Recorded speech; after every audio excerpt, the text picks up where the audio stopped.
And welcome back to Retro Wrestling Spotlight. I'm your host, Lex G, and with me, as always, how you doing tonight, Matt? I'm fantastic.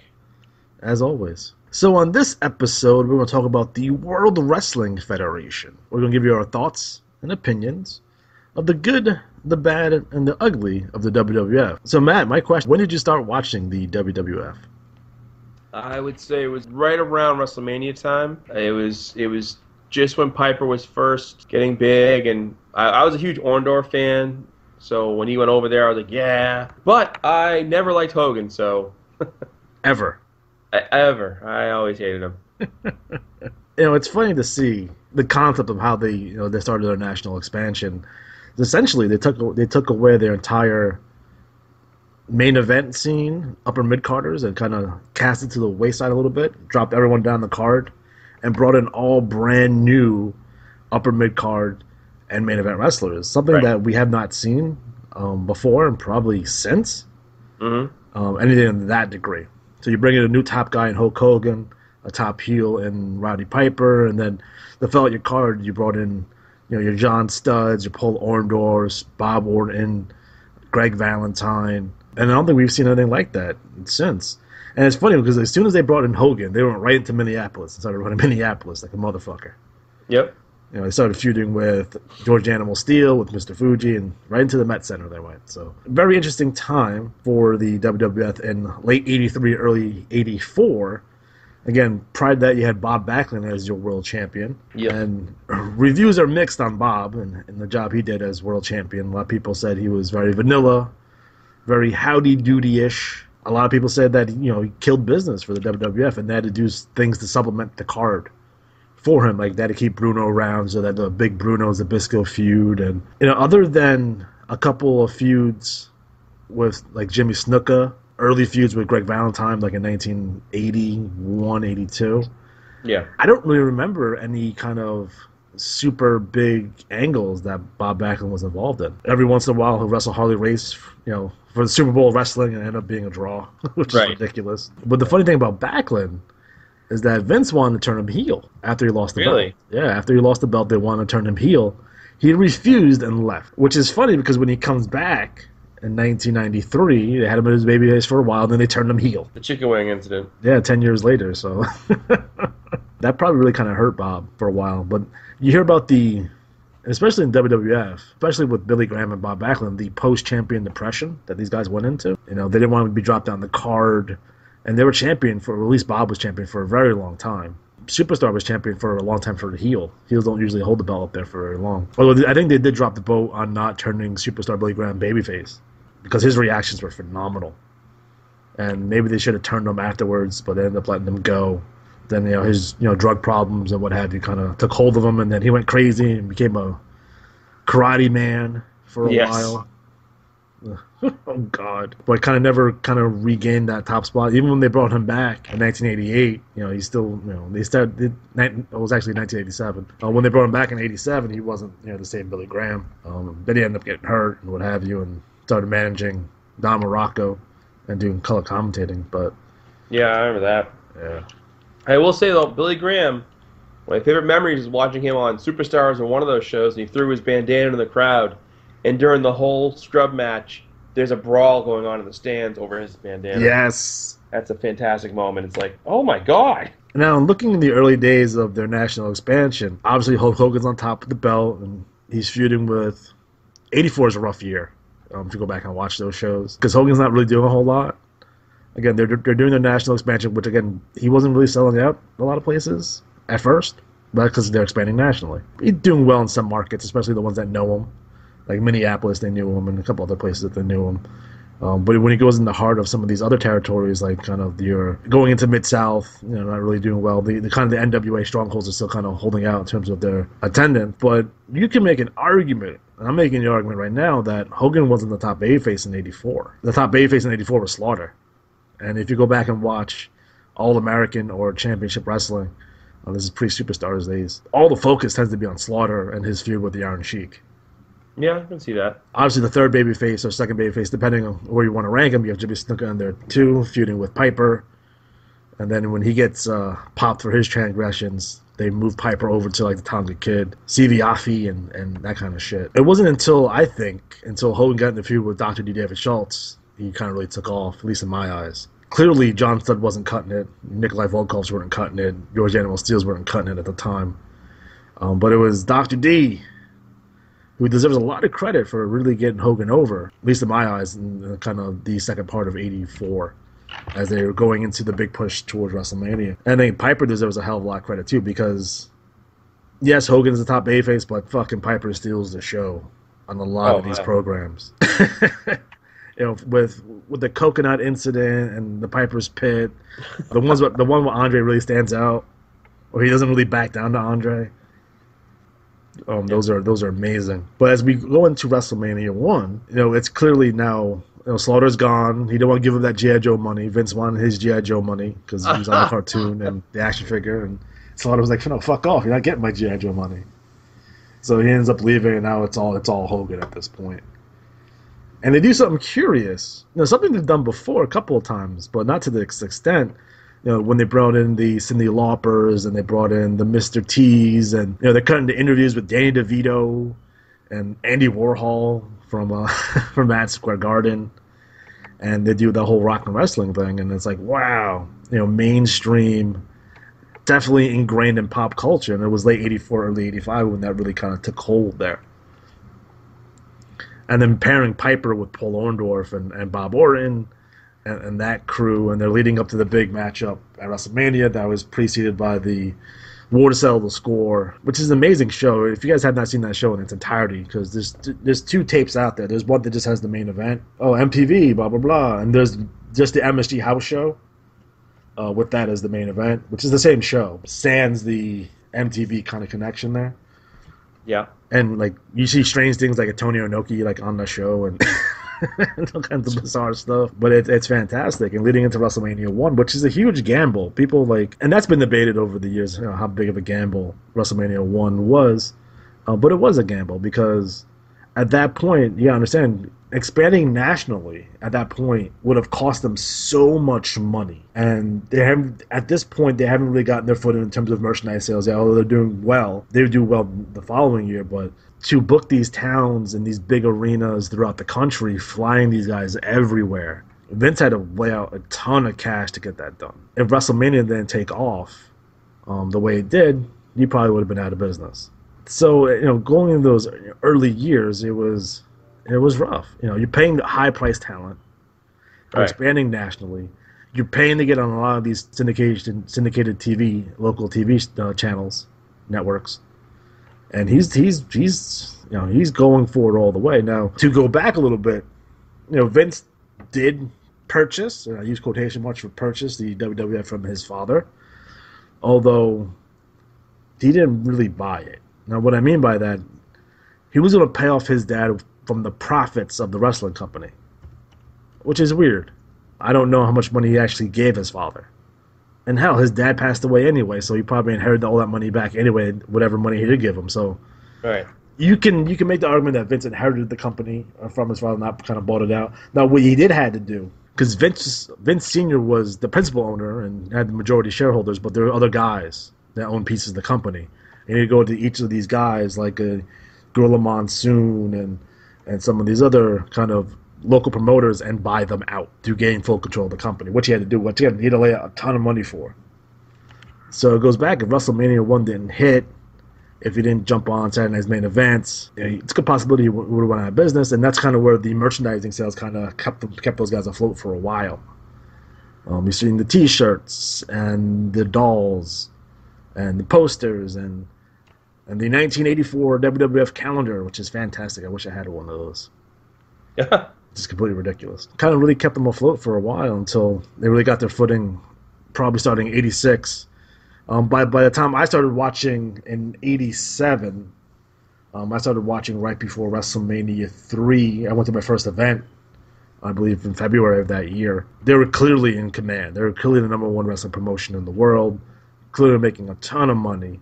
They're running 2, sometimes 3 shows on the same day in different towns, which is an amazing feat. But for me personally, I didn't start really watching wrestling every week. At least I can't remember anything all that much. I do remember the Andre Hogan thing, that being a big deal, but it kind of blank out for the rest of '87. But it wasn't until early '89 I started watching religiously every week. Would it be on Superstars or All American, Prime Time, Saturday Night's Main Event, where I started watching a whole lot of wrestling. I started watching NWA wrestling and WWF at the same time, which I don't know if a lot of people start either one way or the other. But right. I started watching both at the same time because they're both available here in New York. So we're going into the first WrestleMania. What are your thoughts on WrestleMania in general, that first card? Well, I know for me, WrestleMania as a kid, it was one of those things everyone talked about, but no one knew about watching it, like how to go see it. So we kind of just like waited to see what would happen, you know. And I remember I actually checked. I think it was it was the Herald. The Herald had a wrestling segment on Sundays, and a couple of days later they ran like a little clip my grandmother saved for me of like the results. And it was like just like maybe an inch by inch square. It was tiny, you know, like who beat who. Yeah. I used to have a whole bunch of that. I wish I still had it, but it was a cool way of like, you know, keeping up with things. But yeah, I think as a fan, you know, as a kid, you had your choice of cartoons or wrestling, and I leaned towards wrestling more than cartoons, and yet I'm a fan of both still. Yes. I read comic books, but you know the drill. It's funny here in New York, wrestling didn't come out till noon. So your cartoons were over. So, you know, if you got up early enough, you can watch all your cartoons and then go right into wrestling at noon. And on Sundays in New York, and it's a wild time, they ran Wrestling Challenge and All American at the same time. Oh. So I would flip back and forth. And sometimes they would have the same matches, and it'd be ridiculous. Now, again, WrestleMania 1 was a closed circuit event. So you had to go to a theater, sometimes an arena, to go watch the first WrestleMania. Although they did air WrestleMania 1 a few weeks later on NBC. So if you're you're very lucky you were able to see it. Wow. Yeah. At that point they made their money. So it's a good way to get some more sponsorship though out of it, kind of really, you know, get more money out of that event. The first wrestling pay-per-view was the Wrestling Classic, which was also in '85 later on in the year, and had that piss poor tournament. Guys, if you ever watched the Wrestling Classic, it's fucking... The tournament is shit. It is. Junkyard Dog wins it at the end. Of course he does. It's JYD. He's fucking over. I'll give you the tournament card real fast. And the Wrestling Classic was live from Rosemont Horizon in Chicago. It was a 16-man tournament. Main event anywhere in the world? The main event was the main event everywhere in the world, but we'll get into that in a second because that's... Fuck you guys on the main event on that one. The wrestlers in the tournament are as follows. You have Adrian Adonis, Corporal Kirshner, Dynamite Kid, Nikolai Volkov, Randy Savage, Ivan Putski, Ricky Steamboat, Davey Boy Smith, Junkyard Dog, Iron Sheik, Moondog Spot, Terry Funk, Tito Santana, the Magnificent Morocco, Paul Orndorff, and Bob Orton. And that's your tournament. So Adonis beats Corporal Kirshner, Dynamite Kid beats Nikolai Volkov, Randy Savage beats Ivan Putski, Ricky Steamboat beats Davey Boy Smith, JYD beat the Iron Sheik, Moondog Spot beat Terry Funk. Which is a great match because I like to finish on that one. Tito Santana defeated the Magnificent Morocco, and Paul Orndorff beat Bob Orton by disqualification. Round 2, Dynamite Kid defeated Adrian Adonis. Randy Savage defeated Ricky Steamboat. Junkyard Dog defeated Moondog Spot, and Tito Santana and Paul Orndorff went to a double countout. JYD got a bye into the finals. Of course he did. And then Randy Savage affirmative action at its best. Jesus Christ. No, if it was really affirmative action, there would be only a 2 count. But that's two. And then they had Randy Savage defeated Dynamite Kid. JYD beat Randy Savage. And the finals by fucking countouts. What? Yeah, that's why the tournament sucks. But the main event of the show is Hulk Hogan versus Roddy Piper. And Hogan wins by disqualification. So fuck those guys. Like, this whole pay-per-view is shit. And apparently, they gave away like a Rolls Royce at this pay-per-view. Okay. That was the gimmick. Oh, and you can win this Rolls Royce. And then there's no information on who won the Rolls Royce online, but I bet you if we go back and watch the show again, they'll tell me who won it. But I wonder where that Rolls Royce is today. So yeah, that's the first wrestling pay-per-view. And I'm surprised they had any more after that. Jesus fucking Christ. Wow. That's a bad, like, lead off. Yeah, like what is this thing? I know it was just like a pilot, I guess you would call it. Right. But damn. I was like, fuck. How many fucking countouts were there? Talk about the same finish over and over again. 1, 2, 3 countouts on the show, a disqualification. Yeah, it's just a fucking shit show. Like, even that Savage Dynamite Kid match wasn't all that great. It went fucking 5 minutes. Like, imagine if you give those guys 15, 20 minutes, what they can do. Right. And for some reason, Lord Alfred Hayes is there with some girl, and they go over the brackets. And, like, to me, it seemed like they cut back early, and Alfred Hayes is, like, fondling the girl, and the girl looks very uncomfortable. Oh, dear. Like, Alfred Hayes, what are you doing? Oh, dear. That's awesome. But then after that, we go right into WrestleMania 2. Again, that was the 3 arena show. One was from Nassau Veterans Memorial Coliseum over by me, and you had one in the Rosemont Horizon in Chicago, and then you had one in LA at the Los Angeles Memorial Sports Arena. And this show isn't the greatest show either. Like, it's a weak fucking card. I constantly go on about the fact that it should have been Hulk Hogan versus Terry Funk in the main event. Yes. Instead of Bundy. But the Bundy angle was fine. And they had Hogan over in LA. Let's go over the card real fast here. You had Mr. Wonderful Paul Orndorff taking on Magnificent Morocco, which ended in a double countout. You had Savage versus George Steele. Randy Savage defeated George Steele. And then you had Jake Roberts defeated George Wells, a job guy, on WrestleMania. What? What? Right. They put the snake on him. Yeah, he had foam from the mouth and shit. But was George Wells, like, was that he just a job guy, or was he somebody like? I could have sworn the commentary like, oh, former football player or something like that. He was a former football player, but he was clearly a job guy. Oh boy! In the tradition of having S.T. Jones the year before, you had George Wells take a DDT in 3 minutes 15 seconds. Don't talk shit about S.T. Jones. He's from Antigua, by the way. Oh. And then you had Mr. T, who defeated Roddy Piper in a boxing match. By DQ, right? Yes. Good. Well, here's the fucking thing. Why do they always go back to these fucking boxing matches? Every time you see a fucking boxing match on a wrestling show, it's always the drizzling shits. Every single time. Like, it just is. They're trying to draw in those big-time boxing fans. It's ridiculous. Yeah. Although I credit this match on the match that got Piper over as a babyface, because they were clearly chanting Piper at the end of that match. Really? Yeah. Oh, boy. So they're cheering Piper. Oops. Women's match on WrestleMania, you had the Fabulous Moolah, who defeated Velvet McIntyre. Then you had Corporal Kirshner, who defeated Nikolai Volkov in a flag match. Then you had the WWF versus NFL Battle Royal. And then the thing about the Battle Royal, what the fuck was Refrigerator Perry wearing? He was wearing like a... Forget. Jogging pants? Like a onesie? Yeah. But like his pants were falling down, so you just saw the crack of his ass the entire time. It fell apart at some point. Was Ric Flair involved? No. And then you had Andre who eliminated Bret Hart in the finals of the Battle Royal. Oh, yes. Yeah. Threw them on top of the end. They're wearing their blue tights on that one, which is always jarring to see. Yeah. Curious, because Bret Hart debuted before WrestleMania 1, so did the British Bulldogs, but neither of them on the show. Neither is Rocky Johnson or Tony Atlas, for that matter. You gotta make room for fucking the Mass Executioner. And Matt Bourne. The next match I really did enjoy was the British Bulldogs with Ozzy Osbourne. They beat the Dream Team of Greg Valentine and Brutus Beefcake for the belts. So that right, Barber.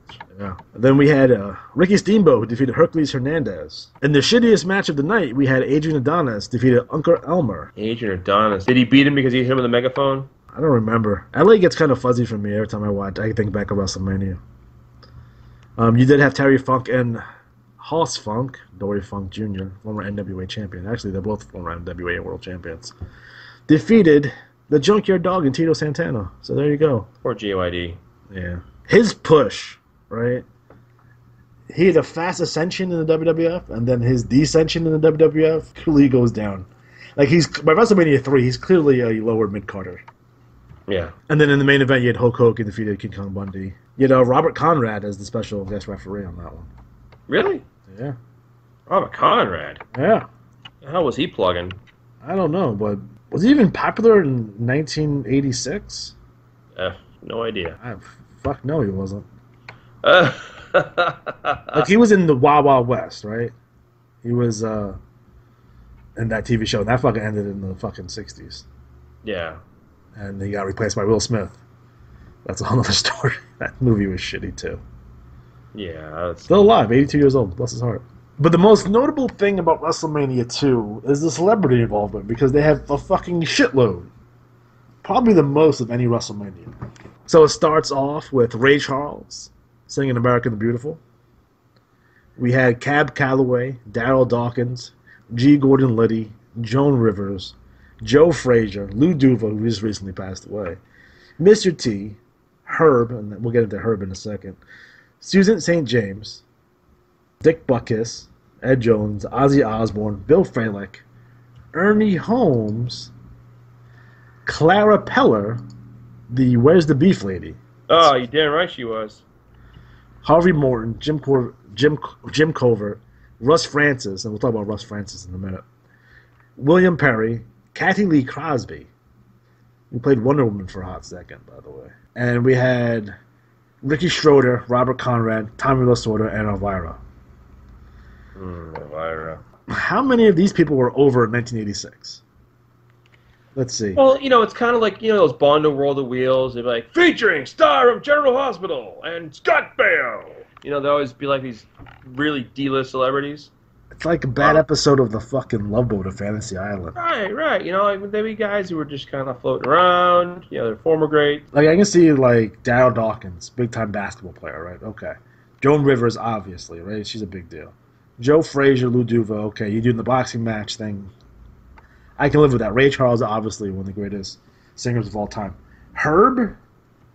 Fucking Herb? The fucking Burger King guy? He was a spokesman for Burger King, which is odd because they're the spokeswoman for Wendy's and in Chicago, which is weird. But the Where's the Beef lady? Okay, that's funny. But even that fucking commercial was 2 years prior. Like, she wasn't anything new at the time.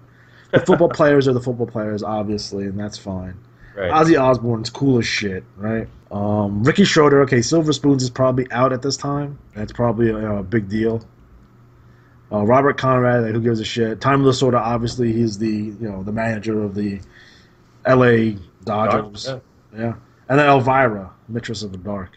But the thing, I think it was they were trying to add star power any way they could. So I think it was Love Boat effect. You're right. Just fucking throwing everyone together. But they've kind of gone the opposite way now, where they bring in like Drew Carey, or occasionally like Seth Green hosts a special Raw, and those are almost always train wrecks. Yeah. Because it's just some sort of sly ploy to push a movie or a TV show that no one really gives a shit about.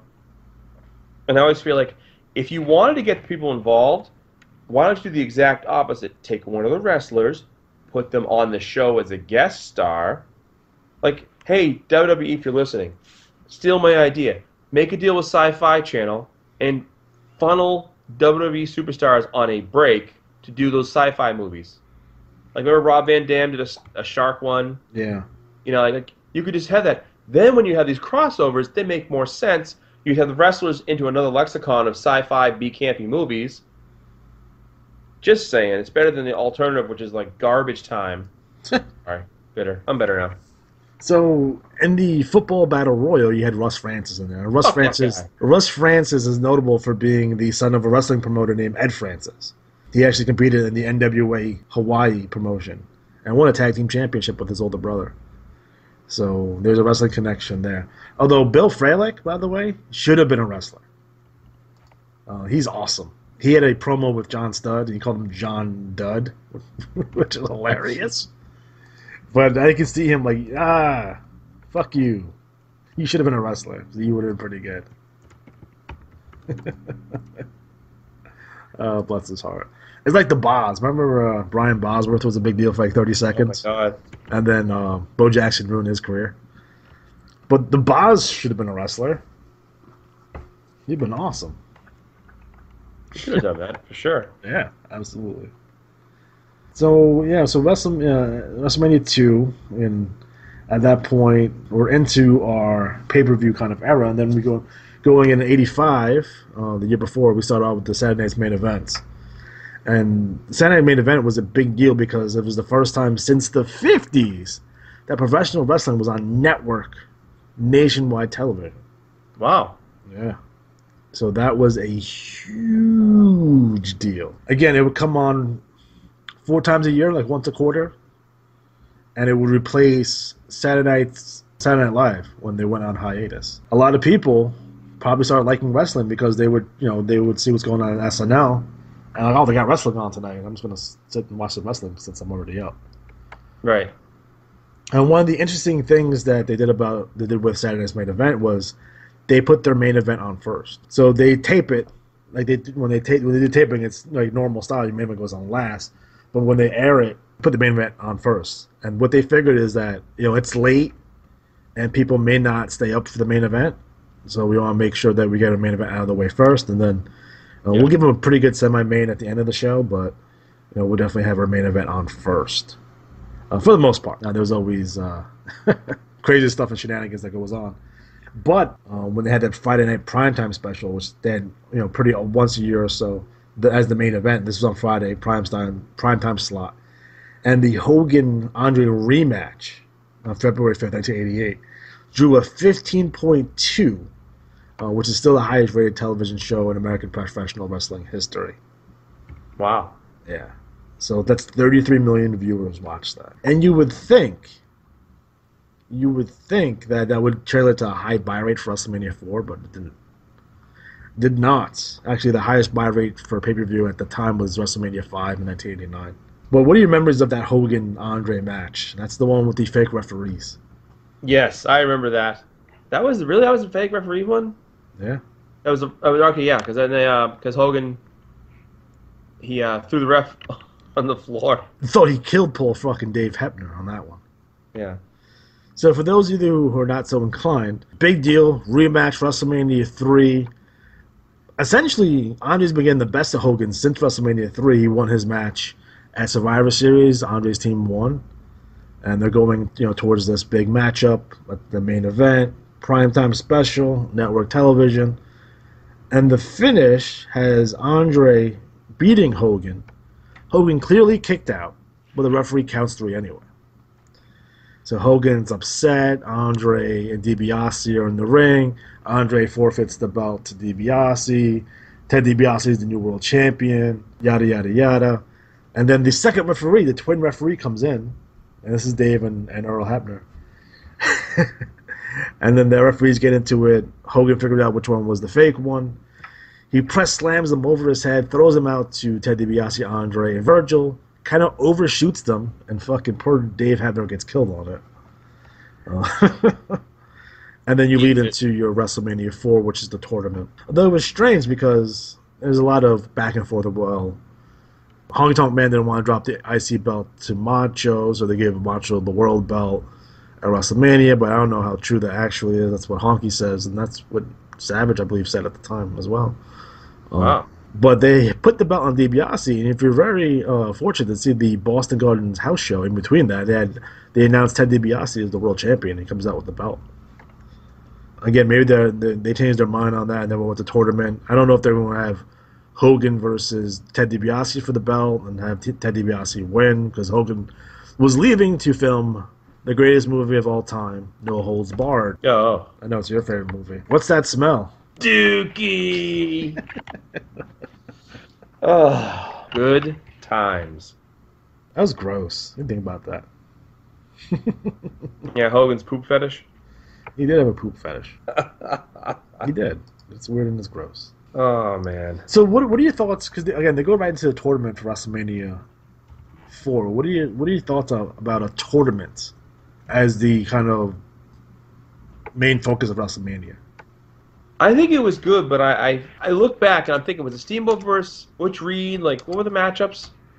Well, let's go over them. So the matchups for the tournaments to crown a new WWF World Heavyweight Champion. You had Ted DiBiase defeated Jim Duggan. Don Morocco defeated Dino Bravo. Greg Valentine defeated Ricky Steamboat. Randy Savage defeated Butch Reed. How did he beat Steamboat? He beat him. I believe it was the whole swoop your legs out thing, and my foot's on the rope, I think.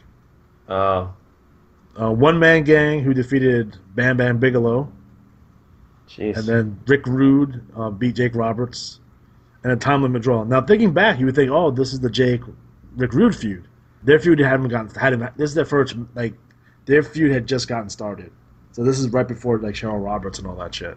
Okay. So, again, it's not in the script. And then you had Ultimate Warrior defeated Hercules, but that's not a tournament match. It's a grudge match, as they call it. Mm-hmm. I'm looking at my poster, because I have the poster of WrestleMania 4.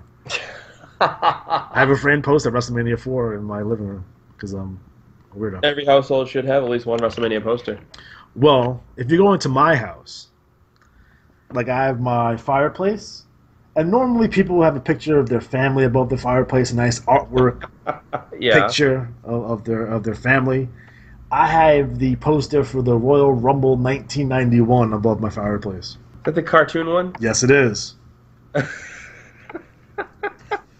And the amount of dirty looks I get when people come into my home is ridiculous. My wife's a saint because she'll let me do it. Although I know at some point I'm going to have to replace it with a picture of my family. Well, can't have everything. No, you can't. So in the next round, we have Hulk Hogan and Andre the Giant. Again, they got a bye into the second round, and that ends in a double disqualification. Ted DiBiase defeated Don Morocco. Randy Savage defeated Greg Valentine.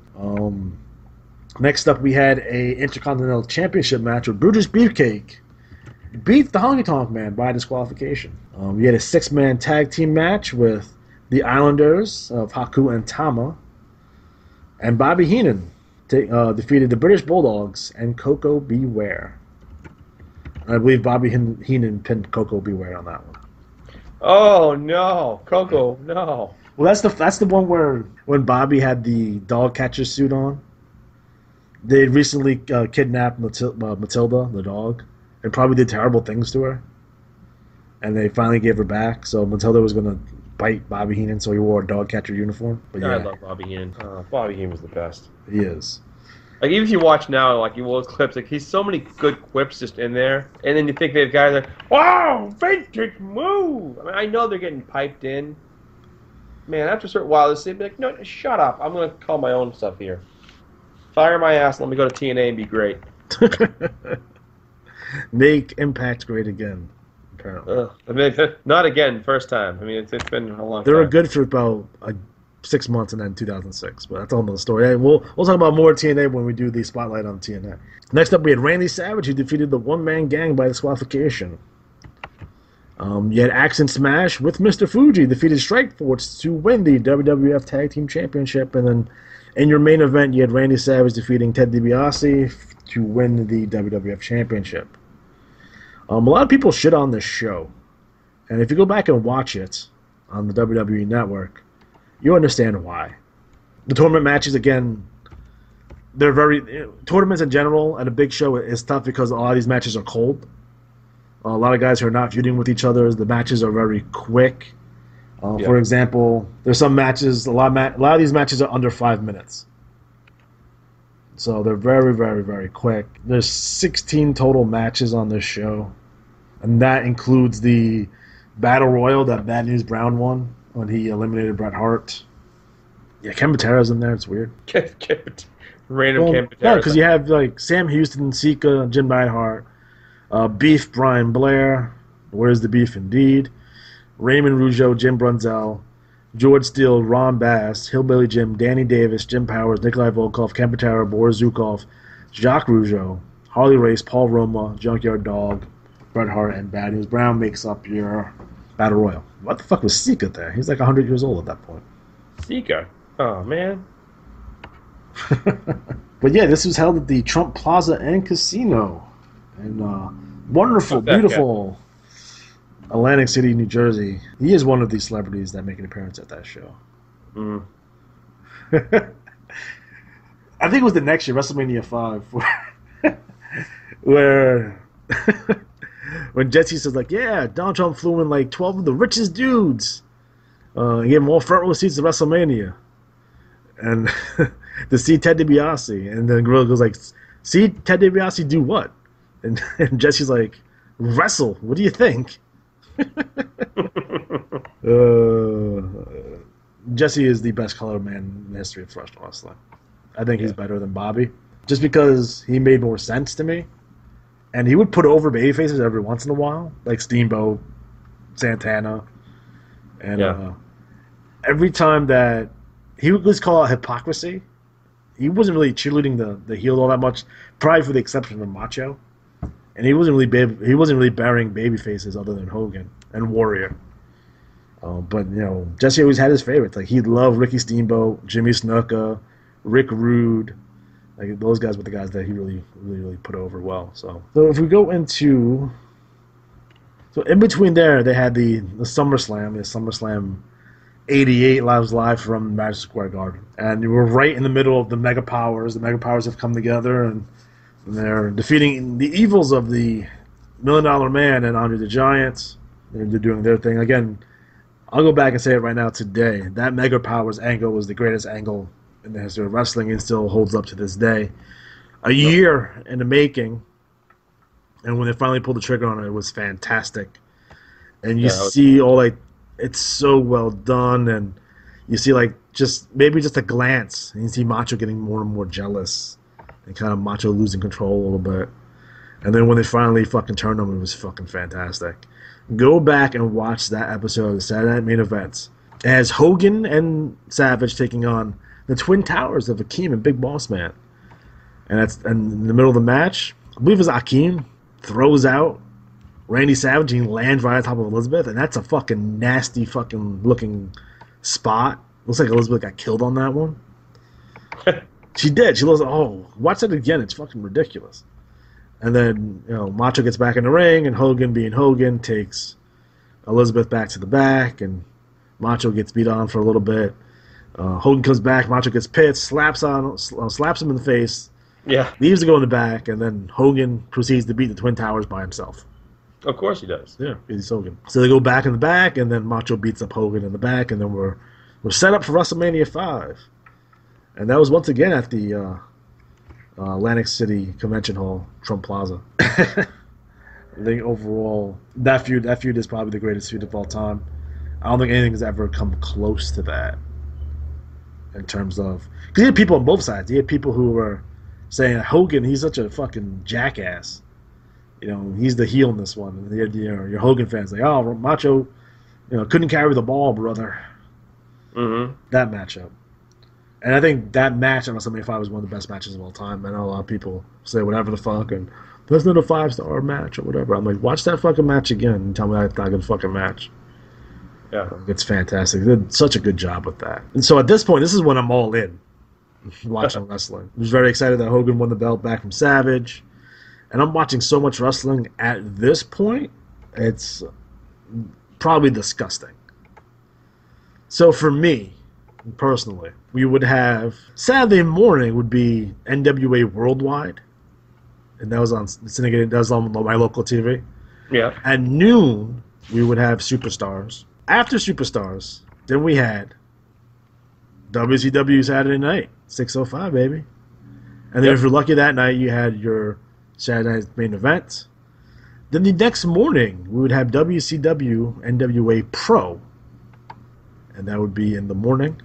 And then at noon, we'd have both Wrestling Challenge and All-American Wrestling, both at noon in New York. And then you had the main event, and that was also at 6:05 on Sunday.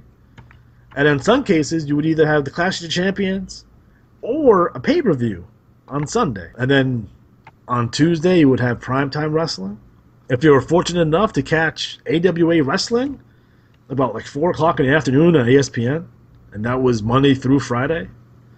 And then as we get through the 90s, it becomes more and more ridiculous.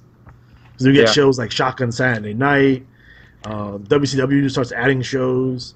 You had AWF, USWA on ESPN, who they took over for the AWA. And it was getting more and more disgusting. I think I counted one weekend. I watched at least 10 hours of wrestling, that weekend. And it was completely insane. The good old. So, Matt, what do you think the big differences between the WWF and the NWA were at the time? Well, in the 83 to 91 window, I always felt like WWE was more cartoony, kiddish, and NWA was more adult. The Mega Powers feud kept out of the loop there, but for the most part, they were stealing dogs in one place. They were bleeding all over the place in the other. Like the blood feuds were on WCW or NWA. I love the Midnight Express. I thought the trash talk, if you will, was a lot more enjoyable in the NWA. The interviews, the promos of the Horsemen. I think there were more vivid characters, if you will, for many ways for WWF. Not all good, but you knew who they were instantly. NWA was kind of every so often the guys come in and be like, "Who is this guy?" Well, I think, I bet you a casual, they call him casual wrestling fan, couldn't tell you the difference between Tully Blanchard and Barry Windham. Shit like that. Right. Well, everyone knows the difference between Coco Beware and Tugboat. Yes. I think where the WWF really shined was their production value. Like NWA didn't have it. And it's funny because they were affiliated with Turner for a while and then eventually purchased by Turner, and they never upgraded their production values ever, probably until like 1991, 1992. It looked very dated. It looked like WWF wrestling from '84. Yeah. Where Crockett's early on looked really good in comparison to WWF. At a certain point, WWF just kind of fucking took off like a rocket ship. And I think it was in between 87 and 88 when their production values really got really good. And you had your vignettes and you had your music videos and they're going on location. And for some reason, George Animal Steele's in a zoo and all kinds of shenanigans and tomfoolery. You have the Bushwhackers live from Busch Gardens and that kind of shit. And it really kind of gave us a broad appeal. So if I'm 7, right, and I see the Bushwhackers at Busch Gardens, I think that's cool as shit. Right. You know what I mean? So I think that's where you have to, for lack of a better term, dumb it down to get a broader audience. Yeah. Now, people who were watching NWA at the time, probably 18 to 35, hardcore wrestling fans, or fans who lived in that area. So, again, if you live in Atlanta, you lived in North Carolina, you lived in the South, you were ingrained with Jim Crockett Promotions and eventually WCW. So 605 Wrestling was a big deal for you. And, I bet you if you started watching NWA first and then you saw WWF, you're like, what the fuck is this shit? Kind of deal. But I always liked them both. Yeah. I was a fan of the Ultimate Warrior and Sting at the same time. And then when I read in PWI, there used to be tag team partners. I'm like, what? I thought that was crazy to me. Yeah. But in terms of WWF, I think a couple of things that they did really strange that no one really talks about is where they placed their television shows. And when I mean placed, I mean where they taped their television shows. Yeah. They didn't tape TV in Madison Square Garden. They didn't tape TV any kind of big arenas throughout the country. If you go back and watch Superstars, like I did. I just recently watched all the Superstars from 1990. Yeah, 1990. And they're all available on YouTube, by the way, which is awesome.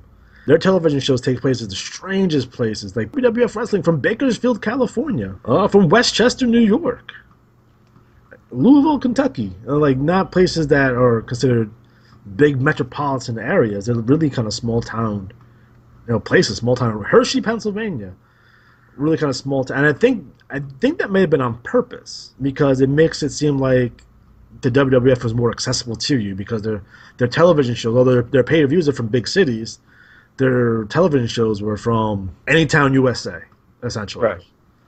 The way they shot the arenas, you couldn't tell one arena from another. They all looked exactly the same. Yeah. You can't tell where the fuck they are. And I think that was done on purpose. I think to their credit, they did it really, really well. And I think that made a huge difference. I don't know from a perspective that they would run TV from your local town or TV from an area that was close to you, or hey, you might be coming to Glens Falls, New York, and that kind of stuff. And they run big cities and they run small towns too.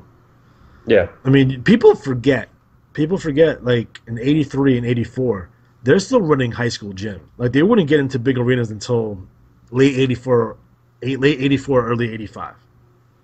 Because go back, watch Championship Wrestling from 1984, and you'll see the Fink, coming to a town near you. Yeah. We're going to the Westbury High School gym. And I'm like, with Hulk Hogan. Yeah, I always think back to those days, and when you compared their TV product to TBS Saturday Night, I liked the homey feel of the announcers 20 feet away from the ring, the fans, 3 rows deep, right there, right? But you got the feel that it was a bigger product and more an event, just seeing it seemed more of a huge thing to do. You wanted to go to it. You wanted to check it out. Yeah, man. I mean, don't forget the WWF TV tapings were like 8 hours long because they would do like a month and a half, maybe 2 months worth of television tapings at once. Mm-hmm. Yep. And guys, if you're listening to this, if you've been to a WWF television taping in the 80s or in the mid-90s, let me know how the fuck that was. Cause that sounds insane to me. But what kind of value you get for your ticket? It's probably like, what, $20 to get in at that point? Say it's like 86. And you get like 8 hours of wrestling? And you get all these angles and all that shit. And I wonder, going back to the small town kind of deal, I wonder if they did televisions from small towns because they wouldn't get out and protect kayfabe.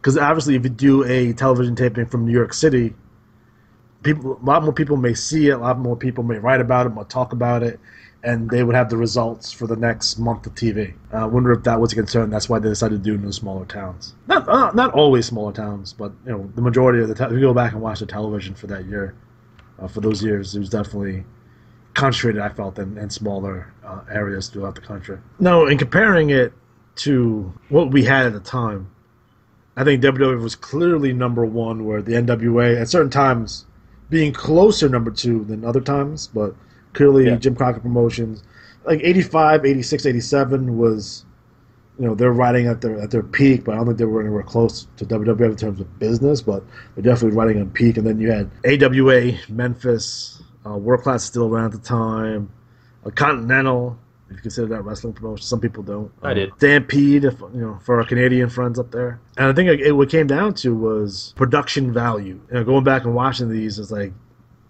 that's where they stand out the most. And obviously, acquiring some of the best talent in the world. When you have a roster that's full of Hall of Famers now, but you have, when you go around and take every promotion's top guy, and that's just your mid card, it's like it's an all-star team.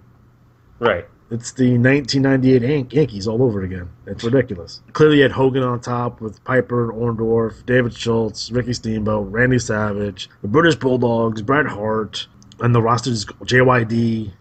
And the roster goes on and on and on to unprecedented levels. It's amazing. And I feel like you go back to today's wrestling, I think they're trying to do that now a little bit. We're taking all the best talent from the independent circuit and Japan and seeing if they can do anything with that. It's a very early Vince move. Because for the longest time, it's like, I'm going to make my own stars. Right. And then I realized, his own stars kind of suck. So you want to get guys that have experience, guys who've been working in front of crowds, and guys who understand their character and what they want to be. AJ Styles is AJ Styles right now. Samoa Joe is Samoa Joe. And that's just the reality of the situation. And as we go forward, I think, and I've mentioned this a few times, I think we're about to have another boom period. Not this year, maybe next year, but definitely in 2 years, I think the WWF is going to have another boom period. I think it's going to get really hot. Not saying that they can't fuck it up on the way. Roman Reigns being an example of that. And I've said it on various other shows that the reaction that Roman Reigns gets right now is not necessarily his fault. Like, he's having good enough matches, but he's just been booked so poorly. And there's no one that can tell me otherwise at this point. A lot of people will go out there and say, well, the reaction is the reaction. Let's just get a reaction. Right.